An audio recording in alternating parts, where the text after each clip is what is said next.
And a very warm welcome to you. I'm Hayley Palmer. It's so good to have you here with me on At Home with Hayley this evening. Now, we are joined by a very good friend of mine. I've been meaning to get her on the show for quite a while, and it's a real honour and privilege to have her here with us this evening. Now, Maggie is an ex-detective, speaker, author, founder of the Maggie Oliver Foundation, fighting for justice, empowering women and giving voice to those who go unheard. And here is what happened when I caught up with her. Maggie, it's so lovely to have you on the show. How are you? Oh, I'm absolutely fabulous. Thanks, Hayley. And it's so lovely to be here with you. I'm thrilled to bits. I know we do go back, and you know I've always been a supporter of you. I came to your book launch. I've got your book here. Oh, wow, that's fabulous. Yeah, I remember it very well. I remember the after party even more. Me too. But, I think what you've done, Maggie, is absolutely remarkable. And, I want to talk about the Maggie Oliver Foundation, because that's something you started, isn't it? Yeah, it kind of has been a journey, Hayley. You know, I never for one moment expected to be where I am today. You know, when I gave my job up, I thought that was it, that was the end of it. But I just wanted a clear conscience and to know that I, done my best to speak up for survivors who didn't have a voice. But kind of life took over and the message resonated, and eventually 2 years ago, I decided that I couldn't do it on my own anymore. So I needed to build a team of people who share the same values of, justice and empathy and not judging and upholding the law and kindness, and try to help as many survivors as we can and advocate for them in a criminal justice system, which I think most of your viewers will know is pretty broken. And actually, at the moment, with everything that's going on, Hayley, with Sarah Everard, with the abuse in schools, with the documentary last week about the Football Association covering up abuse, it's very much in the news. But this has been my life for 10 years, so it's my daily life. Wherever I am in the world, the foundation is very close to my heart, but it's been a lot of hard work, and underneath all this bleach there's a lot of grey. We're going to put details on the screen for our viewers of how they can look into that a little bit more. And I know you've also launched a dedicated phone line for adult victims of child sex abuse to reach out for support, haven't you? Yeah, that is where the foundation now is. So it's called the Pain into Power phone support service. Right. So we're very, very different in that we're not like other phone lines. So some survivors may just want one conversation and they'll ring the Samaritans or other helplines. We're not like that. Any survivor of sexual abuse can self-refer to the foundation through our website, the Maggie Oliver Foundation. And then my fantastic co-worker, Rick, will speak to them, and we will match them up with one of our phenomenal ambassadors who are trained. They're from a very wide variety of backgrounds, but we now have 35 volunteers who we call ambassadors because they are representing the foundation. And that survivor then will have a conversation with our ambassador for as long as they need that. I've just arranged or negotiated, whatever you'd like to call it, a partnership with a phenomenal psychotherapist who deals with trauma and survivors of sexual abuse, and we are putting our first survivors into a group therapy session which will be 12 weeks long, 2 hours a week. Right. And this is something that is not available on the NHS. I want to build this service to become Maggie Oliver centres all around the country where survivors can go, where everything, it's like a one-stop shop. They go in, if they're not being heard by the police or the authorities, if they're being fobbed off, if they need therapeutic support, if they need counselling, that it will all be in one place. But we need funding. So anybody who wants to donate or support the foundation, please look on our website. But, you know, the ambassadors are the key to this. Funding is the key, because with funding we can then spread our service far and wide. I think it's fair to say, Hayley, though, that the foundation is most definitely two separate sides. One side is supporting victims and survivors who really need it. The second side is advocating for those survivors and fighting on a national platform and exposing the failures that still exist on a monumental scale. I keep speaking out on a national platform, using the voices of the survivors who come to us who otherwise wouldn't be heard, because for me, it is all about hearing those survivors, listening to their voices, what they want, what they need, and the feedback that we get is phenomenal. It isn't always, Hayley, about a prosecution.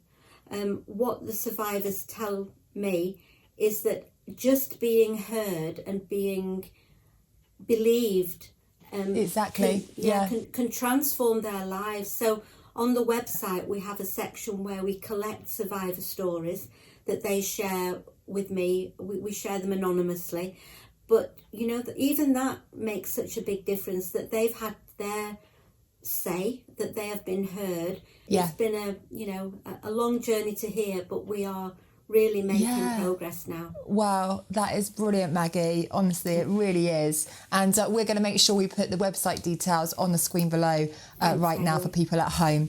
Now we're going to go into your first song, Stronger, Christina Aguilera. I mean, Maggie, this is your tune, isn't it? This is my anthem. You know what? When Greater Manchester Police said I was a woman who had lost the plot, that I was too emotionally involved, that I was bereaved. Well, you know what? It just spurred me on. I thought, how dare you? You know full well that these kids are being failed on a monumental scale, and yet rather than address those issues, they tried to destroy me. And I think something inside me was just triggered by that. It wasn't just an insult. It was, I'd given 16 years of my life to a job that I believed in, and I was fighting for what was right. And those people I now know at the top knew that what I was saying was the truth. And yet, rather than address that and put it right, they did everything they could to destroy me. And they nearly won, because I was very, very ill. I thought I'd go to prison from speaking out. Gosh, Maggie. It was horrendous, Hayley. And my last day at work, I ended up unconscious on the floor. And it was... I've lost Norman, I've lost my husband, I lost my little granddaughter. But I always say that those 2 years when I was being fobbed off were probably the hardest of my life. But something inside me thought, how dare you? How very dare you? I am going to show you that this is not me losing the plot. I am speaking the truth. And so this song, when it comes on and I'm in the club, and then it's yes, go for it. Yes, Maggie. We're going to play it out for you right now. Yeah, here it is. Enjoy, and we'll see you after.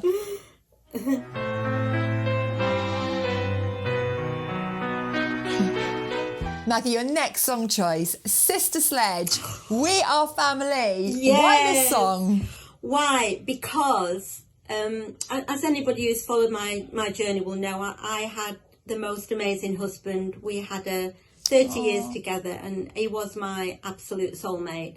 But I didn't have many friends, really. Yeah, I had, my family, my kids, my job.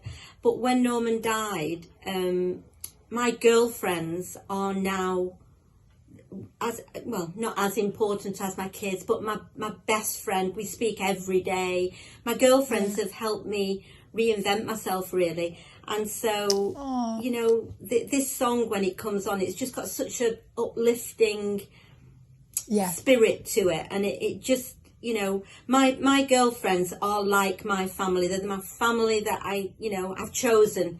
And my life would be very empty without them. So, I've spent a lot of time in Turkey since I resigned from my job. And the friends I've got there are just, they're a central part of my life. And without them, life would be a lot less fun and quite lonely.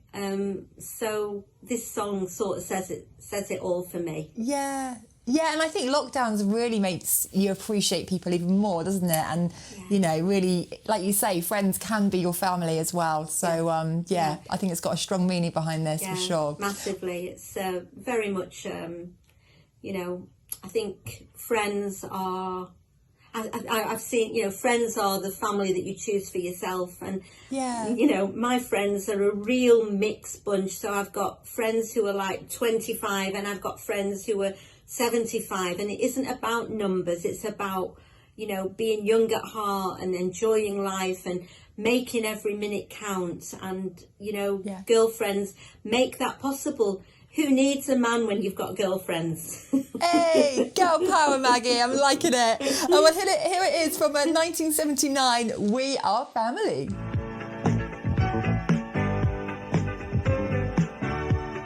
All right, next up, Tina Turner, What's Love Got to Do With It? Another absolute timeless classic. Yeah. Oh, wow. One of my all-time idols, Tina Turner. Apart from the fact that I often get called Tina. Because my hair's always sticking up, and I either get called Tina Turner or Lulu. In fact, one of the guys, when I walk down in Gran Canaria, where my apartment is, when I walk down towards, he works in Piccadilly, as soon as he sees me down the end, he puts Lulu on, you know, with Shout. But Tina Turner, for me, kind of epitomises somebody who has been in the depths of despair and has managed to escape and reinvent herself. And she is such an icon of that. You know, I think she was 41 when she finally managed to escape from brutal domestic violence and abuse and walked out with nothing other than the clothes that she had on with, and to reinvent herself and make such a success of her life. I just find her amazing. And I think this song really says it all. It's quite sad but inspiring at the same time. So Tina Turner, when people call me Tina, I'll have that. I think she's wonderful. Brilliant. Well, here it is. What's Love Got to Do With It? Amazing tune. We'll see you after. Now, Maggie, I want to talk to you about Celebrity Big Brother. I watched it religiously, and it was the year of the woman, wasn't it, when you went on? Yeah, I mean, that's why I went in, really, because when I was asked to go in, the year of the woman, originally there weren't going to be any men in. It was just going to be women. And I didn't. I thought, oh, God, you know, should I, shouldn't I? Because, you know, I'm not a celebrity and I'm not part of that world. I didn't know anybody. Year of the women, But I thought, I've never been frightened of new challenges and new opportunities, because I think life is so short. You have to grab them, you know, when an opportunity comes up, go for it. So I sort of twirled it round in my mind for a while, and then I thought, you know what, I'm going to do it. But I've got 4 kids and I hadn't said anything to my kids. No, so it was Christmas. I thought, if I tell them before Christmas, it'll spoil Christmas. So I rang, the day after Christmas, I called my eldest son and I said, Steve, can you come round? I'd already told my daughter. I said to my son, will you come round? I need to talk to you. He said, right, what is it? Well, I'll tell you when you get here. So I sat him down and I said, right, Steve. He said, what is it? What is it? Are you, you know, you're not terminally ill like Dad, are you? Or I said, Steve, I said, no. I said, but I've made a decision. It's made and I'd like your support, but I'm doing it anyway. So he said, what is it, Mum? What is it? So I said, I'm going in Celebrity Big Brother. And he just looked at me. I thought he was going to kill me. But then he burst out laughing. He said, I'm going to tell you 2 things. He said, remember, they don't care about you. And I'm just going to say, do not get drunk. So I didn't do either of those things. So I trundled off with me, you know, with my Maggie bag, my gold that they'd give me, and they picked us up in a big limo, and oh my God, Hayley, it was fantastic, and I loved. I was going to say, what was the experience like? Oh, it was fabulous. I just, you know, I didn't know anybody in there when I went in. I knew who Amanda was because I used to watch Corrie. And oh yeah, I'm a Corrie fan. Yeah, and I knew Shane from. No, I didn't know Shane. I did know Boyzone, but I didn't recognise Shane. And I knew who Anne Widdecombe was, and she's not my favourite person. So other than that, I didn't know anybody. So it was great. It was just like meeting new people. Oh, John Barnes, I knew who John was because we were a football family. But I had a brilliant time. And how was it being in that kind of space? Because I mean, I'm struggling with lockdown. You know what? Because I'm always working. I've always got my phone. I'm always on email, social media, phone calls.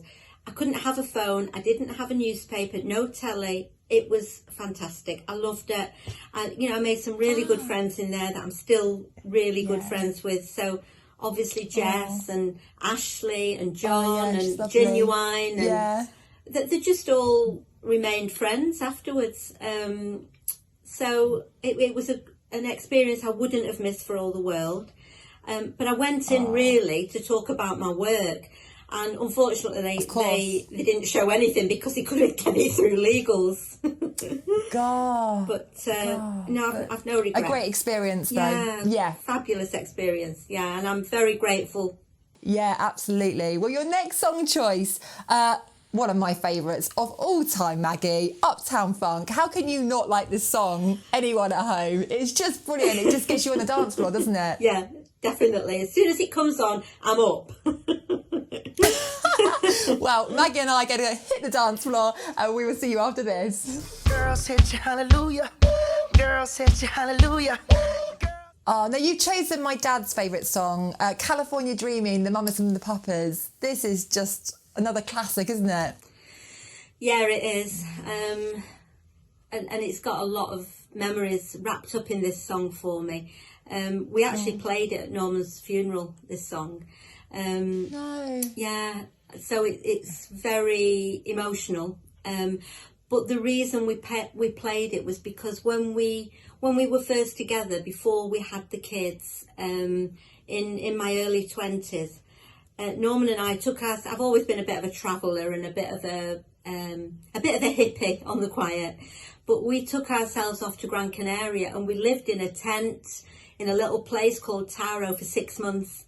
And then, it was a proper adventure. And then we met somebody on the campsite, a guy called Brian, and I wrote about it in my book.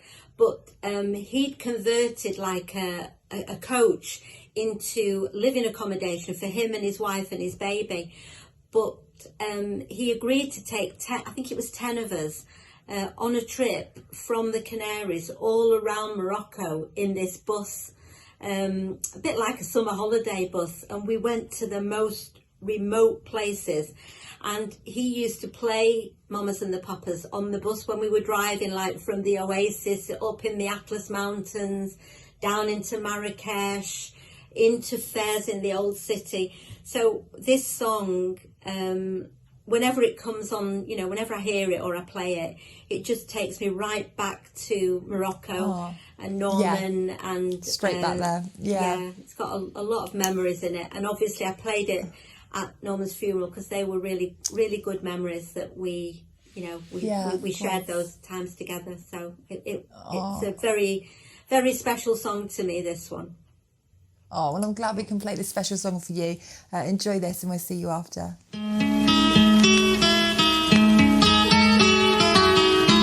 Maggie, it's been such a pleasure to have you here on the show. I know we've tried to make it happen for quite a while, but it really has been an honour. Thank you. Oh, I'm just thrilled to bits to be here with you. And of course, I would rather have done it in person, but we'll make up for lost time when we're allowed and when we can get out there and boogie. Maggie, you and me on that dance floor, they're not going to be able to get us out the club, honestly. We're going to be there in our high heels with my slippers in my bag, trust me. Yeah, absolutely. Oh, well, thank you so much for coming on the show. We are going to put those details on the screen about your website. But Maggie, thank you so much. It's a pleasure and an honour. Thank you. It's Maggie Oliver, everyone. Thank you. Thanks, Hayley. Oh, we've now come to the end of the show, but a huge thank you, Maggie Oliver, for being just a wonderful guest and truly an honour to have her here with us on the show this evening. Now, remember, I will see you same time, same place next week, and I will put details on the screen below of how you can get in contact. I love hearing from you. Now, this last song is going out to Samantha, who I know watches the show every single week. So this one, Samantha, is for you, and I'll see you all next week.